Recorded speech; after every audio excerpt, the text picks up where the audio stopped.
तो जितना भी सार था हमारे पास कॉन्टिन्यूअस का वो सब यहाँ पे लिखा हुआ है जनाब, ठीक है ना। ये पूरी बातें लिखी हुई है, जो जो बातें आपको दिमाग में बिल्कुल एक तरीके से बिल्कुल बैठी होनी चाहिए। सबसे पहले बिल्कुल शुरुआत करेंगे बिल्कुल जहाँ से छोड़ा हुआ था, ठीक है। ये आप भी हौच पौच नहीं लग रहा, अब एक एक चीज़ नोट करते जाओ, मैं साइड में हो जाऊंगा, बिल्कुल भी हौच पौच नहीं। तो पहली चीज़ हम यहाँ से शुरू करेंगे। कभी भी अगर हमारे पास ध्यान से देखना, ये हमारे पास मल्टीप्लाई के मतलब बता रहा है कि ये डी और ये हमारे पास मल्टीप्लाई में, ठीक है। इतने तो दिमाग आपका है ही है। खैर, जब डिसकंटिन्यूअस के अंदर डिसकंटिन्यूअस होगा, डिसकंटिन्यूअस के अंदर कंटिन्यूअस होगा, ये कंटिन्यूअस के अंदर डिसकंटिन्यूअस होगा, तो हम अंदाजन ये सब देख के नहीं बता पाएंगे कि डिसकंटिन्यूअस के अंदर डिसकंटिन्यूअस है, तो हम बता दें कि ये साला कंटिन्यूअस होगा या डिसकंटिन्यूअस हो। मे बी कंटिन्यूअस और माइट भी आपका पास कह सकते हो डिसकंटिन्यूअस। तो आप अपने हिसाब से उसको क्वेश्चन को सॉल्व करोगे, कैसे सॉल्व करोगे, उसके जैसे सॉल्व करने का तरीका था वो मैंने आपको बता दिया है, आप उस हिसाब से सॉल्व करोगे। ये हमारे पास कैसे एक्सेप्शन था, और ये हमारे पास कह सकते हो पूरा हमारे पास थ्योरी है। इस थ्योरी का ये एक्सेप्शन है, आप दिमाग में बैठा लीजिएगा। यहाँ पास हमारे पास दो फंक्शन की बात करेंगे, जब वो दो फंक्शन ऐड होंगे या सब्ट्रैक्ट होंगे हमारे पास, तब क्या सिनेरियो रहेगा। जो दो फंक्शन हमारे पास, जो दो फंक्शन की बात करें, वो अगर दो फंक्शन हमारे पास मल्टीप्लाई होंगे तब इनका क्या सिनेरियो रहेगा, उसकी बात हमारे पास चले। तो बात करो दो फंक्शन हमारे पास कॉन्टिन्यूअस है, जब दो फंक्शन हमारे पास कॉन्टिन्यूअस है हमारे पास, उसको जब ऐड करेंगे तो वहां से भी हमें कॉन्टिन्यूअस मिलेगा। जब दो फंक्शन को मल्टीप्लाई करेंगे हमारे पास, तब भी वहां से कॉन्टिन्यूअस मिलेगा। समझ में आ गई बात। जब एक फंक्शन हमारे पास कॉन्टिन्यूअस है हमारे पास, उस कॉन्टिन्यूअस फंक्शन को जब एक कॉन्टिन्यूअस फंक्शन और एक डिसकॉन्टिन्यूअस फंक्शन को जब ऐड या सब्ट्रैक्ट करेंगे, तो वहाँ से हमेशा में ये सब ऑलवेज बातें हैं। जब कॉन्टिन्यूअस फंक्शन को और डिसकॉन्टिन्यूअस फंक्शन को हम ऐड करेंगे हमारे पास या सब्ट्रैक्ट करेंगे, वहाँ से डिसकॉन्टिन्यूअस मिलेगा जनाब। जब एक डिसकॉन्टिन्यूअस को और एक डिसकॉन्टिन्यूअस को ऐड या सब्ट्रैक्ट करेंगे, मे बी कॉन्टिन्यूअस और माइट बी डिसकॉन्टिन्यूअस, ठीक है। इसको हमें चेक करना पड़ेगा। जब दो डिसकॉन्टिन्यूअस को मल्टीप्लाई करेंगे हमारे पास, तो मे बी, ये एम का साइन मतलब मे बी लिखा हुआ है, ठीक है। मे बी कॉन्टिन्यूअस और नॉट बी कॉन्टिन्यूअस, तो उस हिसाब से आप देखोगे। जब दो फंक्शन हमारे पास कॉन्टिन्यूअस थे, एक कॉन्टिन्यूअस था एक डिसकॉन्टिन्यूअस था, जब इन दोनों फंक्शन को हम मल्टीप्लाई करेंगे सेम चीज़, तो मे बी डिसकॉन्टिन्यूअस, ठीक है। कॉन्टिन्यूअस और डिसकॉन्टिन्यूअस वो आपके ऊपर डिपेंड है, ठीक है जनाब। ये इतना चीज़ आपको समझ में आ गई, ये मल्टीप्लाई का साइन है, आपको पूरी बात समझ में आ गई। एग्जाम्पल भी हम देते चलें क्या? एग्जाम्पल पे अगर मैं देता चलूँ तो वैसे जैसे कि मान लो मॉडुलस फंक्शन लिया हमने, एग्जांपल है मॉडुलस फंक्शन के अंदर मेरा लॉग बैठा हुआ है, ठीक है। ये डिसकंटिन्यूअस को जीरो में होता है, ठीक है। तो ये अलग कैसा है, आपका मॉडुलस है, ये सॉरी कैसा मॉड कैसा कॉन्टिन्यूस। अब कॉन्टिन्यूस के अंदर अब कैसा बैठा है, ये हालांकि मल्टीप्लाई में तो है, ठीक है। कैसा साइन है, कॉन्टिन्यूस का है। कॉन्टिन्यूस के अंदर डिसकंटिन्यूस बैठा है, बताओ। कॉन्टिन्यूस के अंदर डिसकंटिन्यूस बैठा है हमारे पास, तो उसका तो खेल कुछ पता ही नहीं हमारे पास। कंटिन्यूस है डिसकंटिन्यूस है, तो इसको आपको फाइंड करना पड़ेगा। इसके से एलएचएल से और आरएचएल बराबर आपको फाइंड करना पड़ेगा, ठीक है। ये तो इसका लेखा जोखा हो गया। वो कैसे फाइंड करेंगे वो बात हम आपको समझेंगे। Polynomial function, exponential function, sine, cos, tan inverse, cot inverse, always continuous, हमेशा कॉन्टिन्यूस होते हैं। हमेशा कॉन्टिन्यूस क्यों होते हैं? क्योंकि इनकी डोमेन हमेशा अपने डोमेन में रहते होंगे। क्योंकि बात करिए हमारे पास कि जो फंक्शन अपने डोमेन में रहता है वो कॉन्टिन्यूस होता है। अच्छा, इसका क्या मतलब हुआ? इसका मतलब ये हुआ हमारे पास कि वो अपने डोमेन में रह रहा है। इसका तो ये हुआ कि अपने उसका ग्राफ जो अपने डोमेन में, वो ग्राफ उसका पूरा बन रहा है, कहीं से भी ब्रेक नहीं हो रहा। हमने शुरुआत पढ़ी थी, जो ग्राफ हमारे पास ब्रेक नहीं होगा हमारे पास, वो कॉन्टिन्यूस होगा। सेम चीज घूम फिर के उसी को लिखा हुआ कि जो ग्राफ हमारे पास ब्रेक नहीं होगा, इसका मतलब वो अपने डोमेन में रहेगा, और जो अपने डोमेन में रहेगा कहीं ना कहीं वो कैसा कॉन्टिन्यूस है, पॉलिनोमियल कॉन्टिन्यूस है। इसका हमें एक्सप्लेनेशन दे रहे हैं, पॉलिनोमियल हमारे पास कैसा इसका कॉन्टिन्यूस है। तो जाहिर सी बात है दो एक्सप्लेनेशन आएंगे कि एक तो पॉलिनोमियल ग्राफ हमेशा कहीं भी ब्रेक नहीं होता, हमारे पास पूरा ड्रॉ होता है। दूसरी जगह ध्यान दो, पॉलिनोमियल कंडीशन ए नॉट, हाँ यहाँ पे पूरा अलजेब्रा नहीं पढ़ा रहे हैं हम आपको। यहाँ पे इसकी value one plus is a not, तो यहाँ पे एक्स की वैल्यू भी कितनी रहेगी, वन प्लस ए, इस तरीके बनता चला जाता है। तो ध्यान से देखो हमारे पास ये कैसा है, कांस्टेंट है। जो ए और ए की वैल्यू आएंगी हमारे पास कैसी आएंगी, कांस्टेंट आएगी। तो कांस्टेंट को अगर जब भी हम ए ऐड करो, तो वहाँ से भी हमें क्या मिलेगा, एक कांस्टेंट मिलेगा हमारे पास। और कांस्टेंट हमेशा कैसा होता है, कॉन्टिन्यूस होता है, ठीक है। कांस्टेंट फंक्शन हमेशा कॉन्टिन्यूस होता है। ये कहीं लिखा था मैंने, ये लिखा है कांस्टेंट फंक्शन हमेशा कॉन्टिन्यूस होता है। अब आपको दिमाग में ये नहीं आया कांस्टेंट फंक्शन कैसे कॉन्टिन्यूस होता है, तो कांस्टेंट फंक्शन मान लो ए बराबर में आप ग्राफ ड्रॉ कर लो। ये बराबर एक ग्राफ में ड्रॉ कर लिया हमारे पास बराबर ए में, तो इसका जो ग्राफ बना ये यहाँ से इन्फिनिटी जाएगा, यहाँ से इन्फिनिटी जाएगा। तो इसका ग्राफ कहीं पे भी हमारे पास टूटेगा नहीं, जो ग्राफ बीच में कभी ब्रेक नहीं होगा, टूटेगा नहीं, कैसे हुआ, कॉन्टिन्यूस हुआ। पॉलिनोमियल फंक्शन का समझ में आया क्यों हमारे पास इसका कंटिन्यूस होता है हमारे पास, क्योंकि जो ए होते हैं हमारे पास, जो ए साइन जो भी कांस्टेंट आता है हमारे पास पॉलिनोमियल की एल्जेब्रिक एक्सप्रेशन हमारे पास, वो कांस्टेंट को आप अगर सेपरेट करके ऐड करोगे तो वहाँ से भी एक हमें कांस्टेंट मिलेगा। कांस्टेंट हमेशा हमारे पास कह सकते हो, जो कांस्टेंट होता है वो ऑलवेज हमारे पास कंटिन्यूस होता है। क्यों कंटिन्यूस होता है? जो उसका ग्राफ होता है ये थ्रू आउट हमारे पास कहीं एक सिंगल जंप या एक सिंगल ब्रेकेज नहीं आता, पूरा पूरा एक स्ट्रेट लाइन होती है, और स्ट्रेट लाइन होती है हमारे पास, तो कह सकते हो कैसा है, ऑलवेज कंटिन्यूस हुआ। तो ये था इसका लिखा जो का, ये बहुत डीप बातें हमें लिखा रहता है हमारे पास। कहाँ पे आप कोई सी भी बुक देखो उसमें लिखा रहता है, तो उसका सीधा सा एक्सप्लेनेशन का सीधे से आप बात बता सकते हो। कांस्टेंट होता है हमारे पास, और वहाँ से बता सकते हो कांस्टेंट, और यहाँ पे इसका ग्राफ भी ब्रेकेज नहीं होता हमारे पास, ठीक है। डोमेन का मतलब क्या हुआ? डोमेन का मतलब हुआ शाहरुख खान का मतलब क्या हुआ? डोमेन का मतलब दोनों हाथ आपके इसी तरह रहेंगे। डोमेन का मतलब एक्स एक्सिस, और एक्स एक्सिस का मतलब शाहरुख खान मतलब दोनों हाथ उसके ऐसे ही रहते हैं ना उसके पोज में हमारे पास, तो कह सकते हो डोमेन का मतलब एक्स एक्सिस। तो इस हिसाब से आप याद रखोगे हमारे पास, जैसे ये दोनों हाथ हो गए उसके इस तरीके के।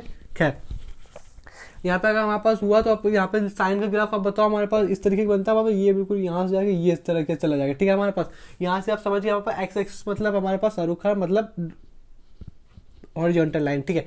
तो यहाँ पे आप देखा कि कॉन्टिन्यूस हमें बता, कॉन्टिन्यूस हमेशा अपने डोमेन में होता है जनाब, कॉन्टिन्यूस हमेशा अपने डोमेन में होता है। और साइन की डोमेन क्या होती है? All real numbers. All real numbers मतलब वो नंबर जो हमेशा रियल हो, और हमेशा रियल नंबर एक्स एक्सिस में मिलते हैं हमारे पास। तो कैसे, तो ये यहाँ से ग्राफ बनता चला जाएगा, यहाँ पे भी बनता चला जाएगा, ब्रेक बीच में कहीं नहीं आएगा हमारे पास, तो इस वजह से इसका ब्रेक कहीं नहीं आएगा, तो ये हमेशा कॉन्टिन्यूस होता है। tan इनवर्स की बात कर लें हमारे पास, tan इनवर्स का ग्राफ कुछ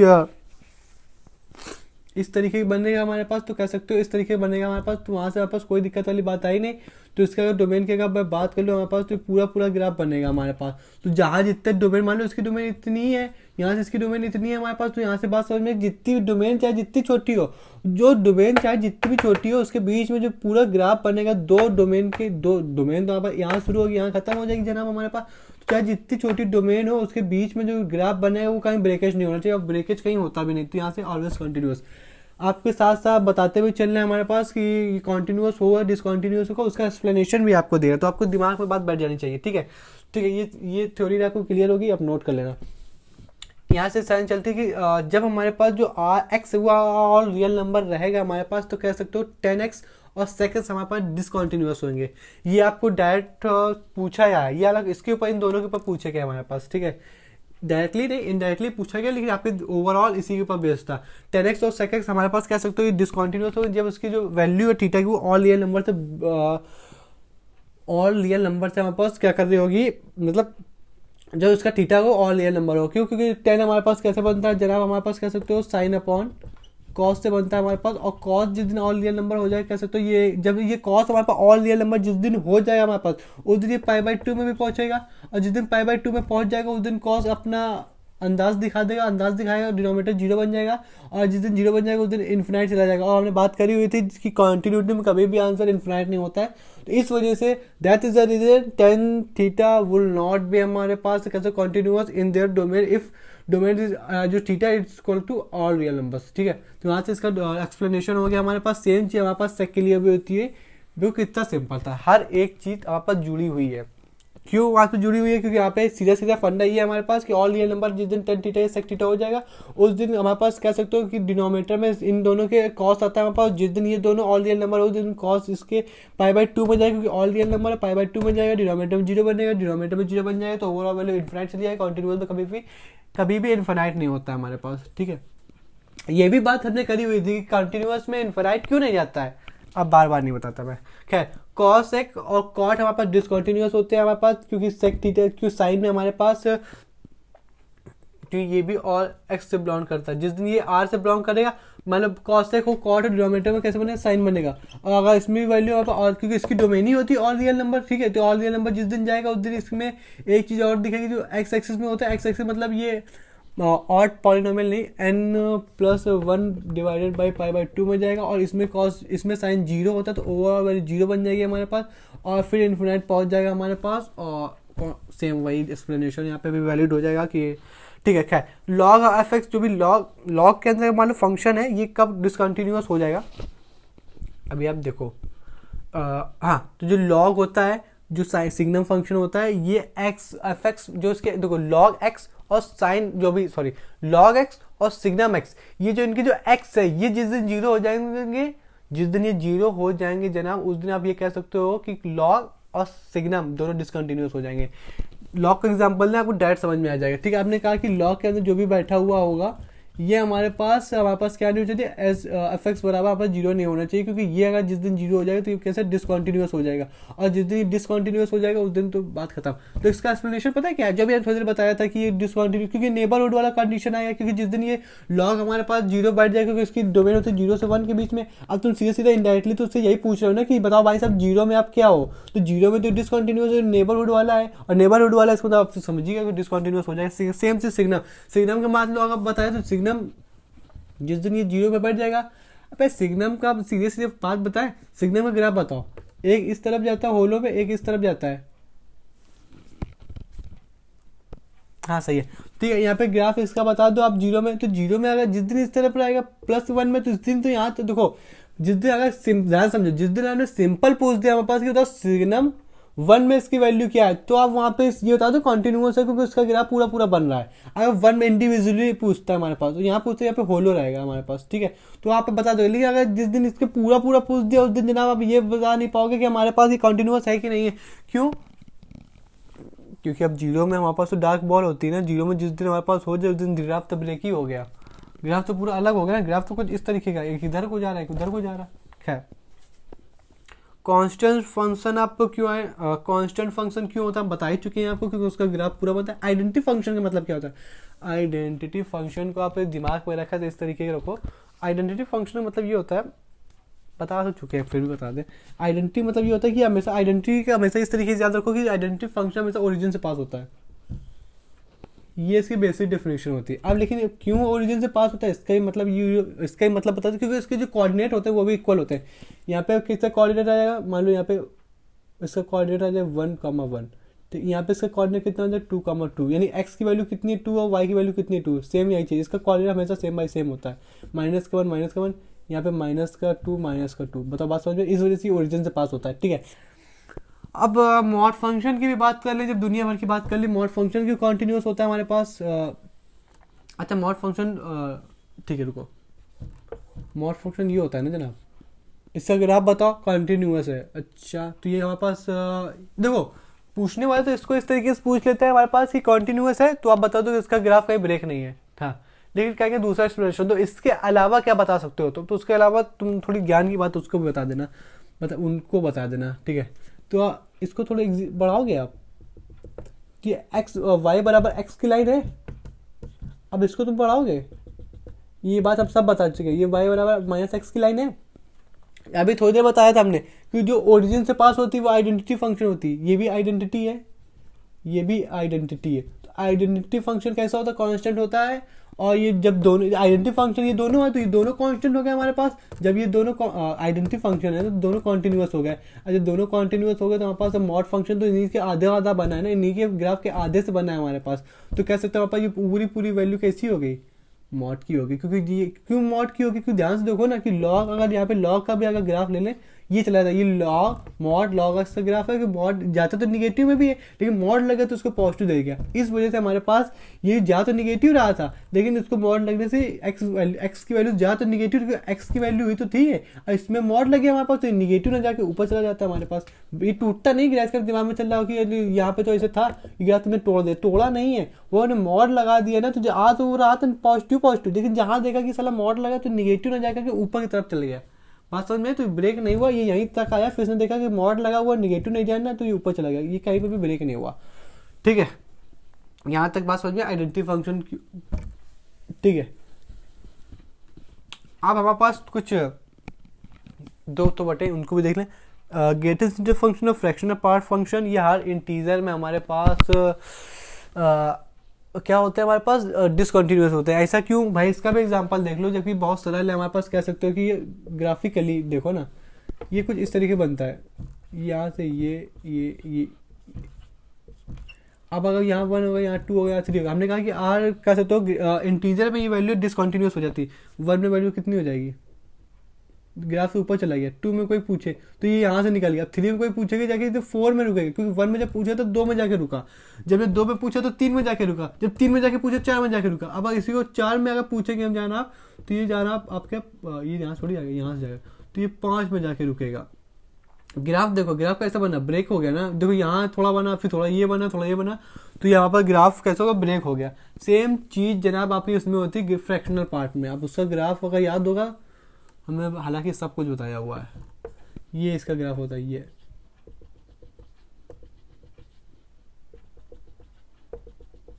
यहाँ पे वैल्यू कितनी होती है, 1 होती है, यहाँ पे 2 होती है, यहाँ पे 3 होती है। अब आपसे कोई पूछता है 1 में ग्राफ, तो 1 में तो ये ऊपर से निकल गया, 2 में बताओ, 2 में भी ऊपर निकल गया, 3 बताओ, 3 में भी ऊपर निकल गया हमारे पास। तो कैसे, तो ग्राफ तो ब्रेकेज हो रहा है, ठीक है। यहाँ से इसका पोर्शन होता है खत्म।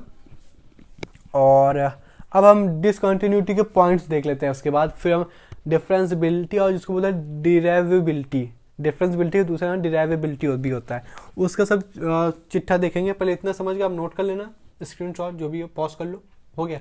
2 टाइप्स होते हैं, एक तो हमारे पास होता है जिसको बोलते हैं रिमूवल डिसकंटिन्यूटी। अच्छा, रिमूवल को रिमूवल भी क्यों बोलते हैं, और नॉन रिमूवल को नॉन रिमूवल को नॉन रिमूवल क्यों करते हैं, इसके दूसरे भी नाम देख लेंगे, ठीक है। इसके हमारे पास कह सकते हो, इसके हमारे पास 2 बेटे होते हैं, इसका जिसका नाम होता है मिसिंग डिसकंटिन्यूटी। मिसिंग का क्या मतलब हुआ, अभी सब देख लेंगे। और दूसरा हमारे पास होता है इसके बाद आइसोलेटेड। आइसोलेटेड क्या मतलब, जब कोई चीज़ अलग कर दी जाए, जैसे अभी पैंडेमिक के टाइम में आइसोलेट हो गए थे लोग, वही चीज़ है। तो एक हमारे पास क्या है फाइनाइट, दूसरा इनफाइनाइट। आपके दिमाग में आ रहा होगा कि इनफाइनाइट तो कंटिन्यूटी होती नहीं ना, तो फिर इनफाइनाइट क्यों, क्योंकि कंटिन्यूटी थोड़ी डिसकंटिन्यूटी मतलब जो कंटिन्यूअस ना हो, और इनफाइनाइट हमारे पास कंटिन्यूअस नहीं होता। जब फाइनाइट हमारे पास कंटिन्यूअस नहीं होता, तो फाइनाइट क्या होता है, डिसकंटिन्यूअस होता है, ठीक है, इनफाइनाइट। और दूसरा होता है ऑक्सिलेटरी।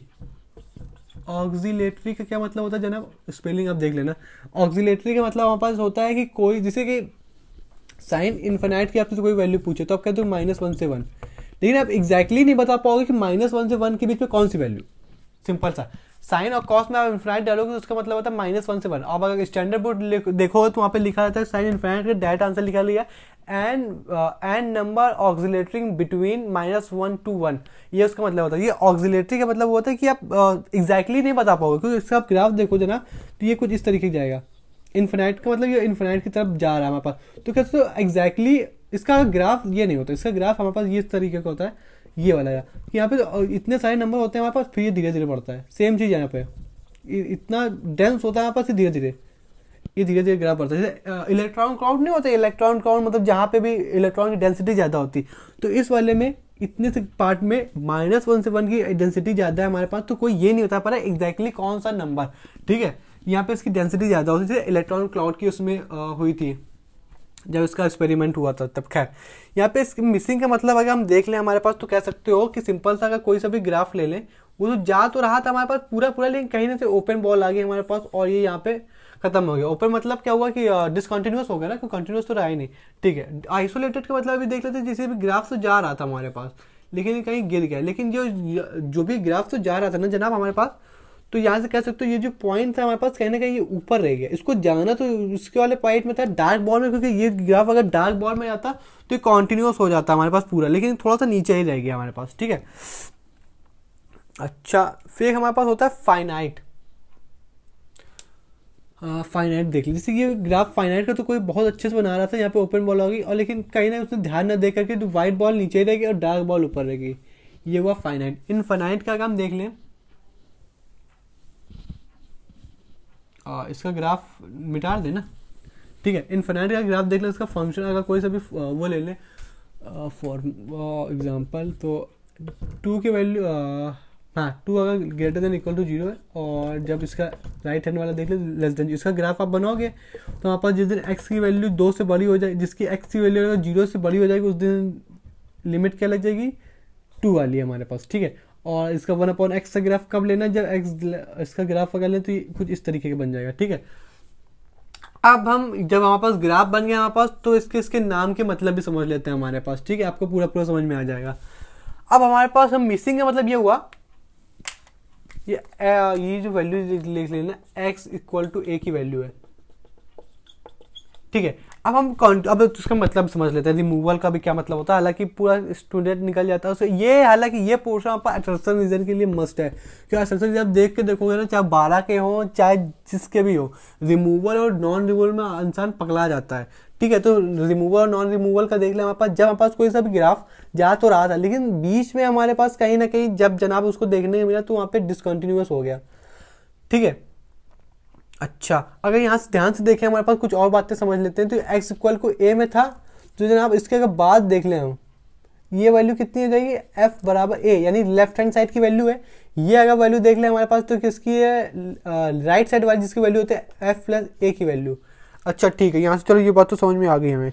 ठीक है, तो यहाँ पे अगर कह सकते हो अगर इसको रिमूव भी कर सकते, अब इसको ये देख लेते हैं हमारे पास कि इसको मिसिंग तो जाएगा, क्योंकि इसके बीच का जो बॉल थी, अगर डार्क बॉल अगर आ जाती है हमारे पास, डार्क बॉल नहीं आके व्हाइट बॉल आ गई, तो इसका मतलब मिसिंग, मतलब बीच का कुछ मिसिंग हो गया हमारे पास, हेयर लाइन टाइप कुछ। ठीक है, तो अब इसको रिमूवल क्यों बोलते हैं हमारे पास, इसको हमने रिमूवल इस वजह से बोला कि इसकी जो कॉन्टिन्यूटी है ना, जो इसकी डिसकॉन्टिन्यूटी है ना, इसको हम रिमूव कर सकते हैं।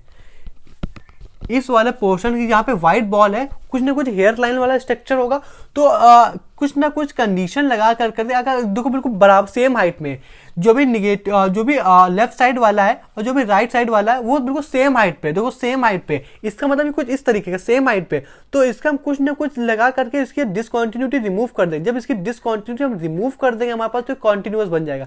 इस वजह से यहाँ से बात समझ में आई कि जो मिसिंग वाले हैं हमारे पास, ये मिसिंग वाले की हम डिसकॉन्टिन्यूटी रिमूव करके उसको कॉन्टिन्यूअस बना सकते हैं। डिसकॉन्टिन्यूटी को रिमूव करके मिसिंग वाले की डिसकॉन्टिन्यूटी हमको रिमूव करके, रिमूवल मतलब इस डिसकॉन्टिन्यू सॉरी इसकी जो भी इसकी डिसकॉन्टिन्यूटी है, इसको हम रिमूव करके इसको हम कॉन्टिन्यूटी बना सकते हैं। ठीक है, क्योंकि ये सेम हाइट पे है, सेम चीज यहाँ पे आती है। ध्यान से देखो, यहाँ पे अगर वैल्यू हमारे पास दी हुई है कि x तो इसकी वैल्यू लेफ्ट हैंड साइड वाली निकालें तो f माइनस ए वाली वैल्यू ले लेंगे, और अगर इसकी जो राइट साइड वाला भी टर्म तो देखना होता है हमारे पास, तो देख सकते हो कि इसके अगर राइट साइड वाली वैल्यू देखें तो इसको एफ ए प्लस ले सकते हैं। तो इसमें भी ध्यान देखो कि कंटिन्यूअस कहाँ पे, इस पॉइंट में कंटिन्यूअस है। ठीक है, लेकिन क्या हुआ, कुछ कंडीशन के हिसाब से जिस दिन हमने इसका ग्राफ बना रहे थे उस दिन कुछ ऐसे कंडीशन आई है, कुछ ऐसा कर्व आ गया हमारे पास कि जो मेन अचीवमेंट वाला पॉइंट था वो पॉइंट रह करके जो ओपन वॉल वाला वो पॉइंट आ गया हमारे पास। तो जिस दिन वो ओपन वाला पॉइंट आ गया हमारे पास, तो कह सकते हो इसमें भी हम इसको आइसोलेटेड, मतलब ये होगा कि एक पॉइंट हट गया, पैंडेमिक के टाइम आइसोलेट हो गए थे ना लोग, तो उस हिसाब से ये पॉइंट का आइसोलेट हो गया, मतलब ये पॉइंट भी पूरे ग्राफ तो कंटिन्यूअस था, लेकिन किसी कंडीशन में आके ये पॉइंट आइसोलेट हो गया हमारे पास, इस वजह से इसका नाम भी आइसोलेट पड़ गया। अब इस जो आइसोलेट पॉइंट है इसको भी हम रिमूव, इसकी डिसकॉन्टिन्यूटी भी हम रिमूव कर सकते हैं, क्योंकि इसकी डिसकॉन्टिन्यूटी भी हम रिमूव कर सकते हैं हमारे पास, तो इसको नाम क्या पड़ गया, रिमूवल डिसकॉन्टिन्यूटी। पूरा नाम होता है रिमूवल डिसकंटिन्यूटी, क्योंकि अब ये पॉइंट को हम डिसकंटिन्यूटी कर सकते हैं, क्योंकि कर सकते हैं हमारे पास, क्योंकि हमने कंटिन्यूअस में पढ़ा हुआ, लिमिट में पढ़ा हुआ कि अगर हेयर लाइन अगर थोड़ा सा भी ब्रेकेज होता है हमारे पास, तो हम लिमिट लगा के उस ब्रेकेज को कैसे इग्नोर करके हम आगे पूरा ग्राफ कंटिन्यू कर देंगे, ये लिमिट का मतलब होता है, हमने बात करी थी। तो वहां लिमिट के जो इंट्रोडक्शन था वो आज काम आ रहा 15-20 लेक्चर के बाद, समझ रहे हो आप। तो इसकी जो डिसकंटिन्यूटी थी वो हम रिमूव कर सकते हैं हमारे पास, क्योंकि सेम हाइट पे, मान लो अगर कोई सेम हाइट पे ना होते तो इसकी डिसकंटिन्यूटी थोड़ी हम रिमूव कर पाते, क्योंकि सेम हाइट में, ये मान लो सेम हाइट में ना होते, यहाँ होते तो इसको हम क्या कर देते, क्योंकि इनके बीच का गैप कुछ ज्यादा, हम कुछ नहीं कर सकते हमारे पास। तो वहां से हमने ये दिमाग लगाया कि कुछ ना कुछ हम कर सकते हैं, इसके बीच की जो ब्रेकेज वो कम कर सकते हैं हमारे पास, और ये पॉइंट बिल्कुल इसमें आ जाएगा, उस दिन ये कैसा हो जाएगा, डिसकंटिन्यूटी, उस दिन कंटिन्यूटी हो जाएगा। तो इस वजह से इन दोनों को हम, इन दोनों की डिसकंटिन्यूटी रिमूव कर सके, इसको कंटिन्यूटी बना सकते हैं, इस वजह से इसका नाम पड़ा रिमूवल कंटिन्यूटी, क्योंकि हम डिसकंटिन्यूटी को रिमूव कर सकते हैं, और जब इसको रिमूव कर सकते हैं तो इसको कैसे कंटिन्यूटी बना सकते हैं। अब हम कुछ इसमें बात कर लेते हैं, non removal continuity. Non removal continuity जिसकी हम डिसकंटिन्यूटी जिंदगी भर में रिमूव नहीं कर सकते हैं, और जिसकी जिंदगी भर में डिसकंटिन्यूटी रिमूव नहीं कर सकते तो उसको हम कंटिन्यूटी भी कभी नहीं बना सकते। समझ में आ गई बात। फाइनाइट का मतलब ये क्या हुआ कि अगर ध्यान से देखो हमारे पास, तो इसको थोड़ा और अच्छे से बनाए तो यहाँ पे ये पॉइंट रहेगा हमारे पास। ठीक है, तो हमारे पास ये जो पॉइंट है ये बिल्कुल इसी के ऊपर रहेगा, बिल्कुल इसी के ऊपर। तो कह सकते हो जिस दिन एक्स बराबर ए पे हमें इसकी कंटिन्यूटी चेक करनी है, तो ये इसके होलो बॉल से पास होकर ये डार्क बॉल की तरफ चला जाएगा यहाँ पर, तो ये एक्स बराबर ए का कोई पॉइंट है। ठीक है, अब इसका आपसे कोई पूछता है इसकी लेफ्ट साइड वाली वैल्यू बिल्कुल स्ट्रेट पे, ठीक है, इसकी लेफ्ट साइड वाली वैल्यू था, तो ये वैल्यू अगर लेफ्ट साइड वाली बिल्कुल यहाँ रह जाएगी। ठीक है, ये इसकी लेफ्ट वाली वैल्यू है, तो इसके एफ बराबर ए वाली वैल्यू है। ठीक है, अब इससे कोई पूछता है एक्स बराबर ए के राइट हैंड साइड वाली वैल्यू था, तो बिल्कुल जो होलो बॉल है इसके राइट साइड में बिल्कुल ऊपर चला जाएगा हमारे पास। ये पोर्शन आपको समझ में आया जनाब। तो अब ये कह सकते हो अब इसकी डिसकंटिन्यूटी रिमूव नहीं कर सकते हो। क्यों नहीं रिमूव कर सकते हो? क्योंकि सेम हाइट पे नहीं है। अगर ये सेम हाइट में होते और इनके बीच का जो ब्रेकेज होता है ये हेयर लाइन होता हमारे पास, तो कह सकते हो हेयर लाइन ब्रेकेज होता है, तो हम इसकी डिसकंटिन्यूटी रिमूव कर सकते हैं। इसकी कंटिन्यूटी हम रिमूव नहीं कर सकते क्योंकि सेम हाइट पे नहीं है, तभी इसका नाम पड़ा नॉन रिमूवल डिसकंटिन्यूटी। ठीक है, अब इन फाइनाइट वाला आपको समझ में आया।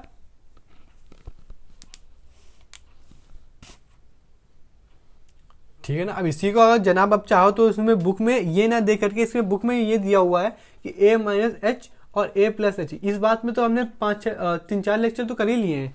ठीक है, आप ये तो समझ ही जाओगे। ठीक है, ये फाइनाइट समझ में आया क्योंकि फाइनाइट डिस्टेंस में है। ये तो ग्राफ है, अब इसका नाम क्यों पड़ा फाइनाइट? क्योंकि जो डिस्टेंस इसके बीच की तो एक फाइनाइट दूरी पे हमारे पास, समझ में आ रही है हमारे पास, इसका नाम इसका फाइनाइट पड़ा। अब हमने इनफाइनाइट का ग्राफ ना बना करके हमने कुछ इस तरीके का एग्जांपल लिया हमारे पास कि जब x की वैल्यू 0 से बड़ी होगी हमारे पास, तब आज से कितना आ जाएगा 2 आ जाएगा। जब x की वैल्यू 0 से छोटी होगी तब इस तरीके 1/x का कंडीशन आ जाएगी। ठीक है, अब हमें ये होता है कोई आपसे पूछेगा, ये क्वेश्चन देखो आप दिमाग में आ ही गया कि इनफाइनाइट क्यों पूछा। यहाँ पे एक तो पहली चीज डिसकंटिन्यूटी है। अब यहाँ से देखो इसका ग्राफ ये जा रहा है और इसका ग्राफ ऊपर से पॉजिटिव इन्फिनिटी से आ रहा है जनाब।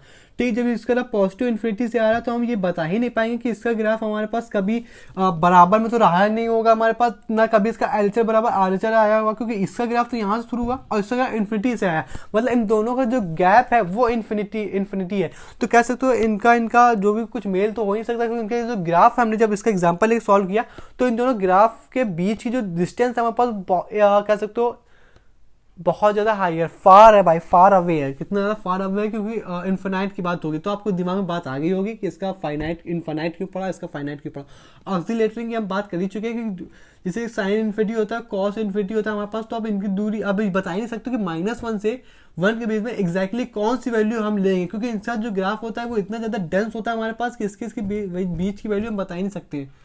समझ में आ रहा है बात? और वहां से थोड़ी सी और बात याद रख लेना, हमारे पास जो नॉन रिमूवल और डिसकंटिन्यूटी होती है इसको हम बोलते हैं हमारे पास क्या, फर्स्ट काइंड, प्रथम प्रकार प्रथम प्रकार द फर्स्ट काइंड। ठीक है, और जो नॉन रिमूवल डिसकंटिन्यूटी होती है उसको बोलते हैं सेकंड काइंड, द्वितीय प्रकार ठीक है, प्रथम प्रकार, द्वितीय प्रकार। ठीक है, इस तरीके से सब था। सेम चीज कॉस के लिए होता है। ये था हमारे पास डिसकंटिन्यूटी का बेसिक लेक्चर। यहीं से हमारे पास कह सकते हो कॉन्टिन्यूटी और डिसकंटिन्यूटी खत्म हो जाए, डिफरेंसबिलिटी चालू हो जाती है। अब नेक्स्ट लेक्चर में हम ये देखेंगे डिफरेंसबिलिटी कितनी चालू होती है। हमने कह सकते हो 2 चैप्टर खत्म कर दिए और थोड़े बहुत इधर उधर के भी वीडियो पढ़े। तो खैर मिलते हैं नेक्स्ट वीडियो में।